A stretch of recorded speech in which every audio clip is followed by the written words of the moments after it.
నేను అడుగుతాను, దేవుడు అనేవానికి మతం ఉంటుందా? అందరు చెప్పాలా? దేవునికి మతం ఉంటుందా? దేవునికి కులం ఉంటుందా? మరి నేను దేవుని నమ్మితే మతం ఎందుకు మారుతుంది? ఆయనకు లేదు కదా. ఉందా దేవునికి మతం? కులం ఉందా? దేవునికి కులం ఉండదు, మతం ఉండదు. దేవుణ్ణి నమ్మితే మతం గారు మారేది, బ్రతుకు మారుతుంది.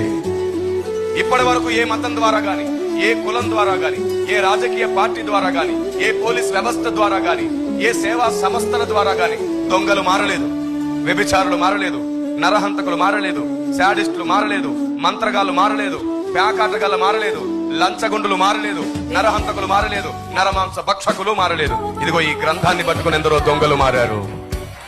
బిగ్గరగా స్తుతిద్దాం దేవుణ్ణి. ఆమేన్. ఈ గ్రంథాన్ని పట్టుకుని ఎందరో వ్యభిచారులు మారారు, మాంత్రికులు మారారు, శాడిస్టు మొగుళ్ళు మారారు. ఈ గ్రంథాన్ని పట్టుకుని ఎందరో లంచగుండులు మారారు.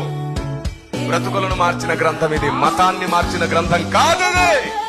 దేవునికి స్తోత్రం కలుగును గాక. ఆమేన్.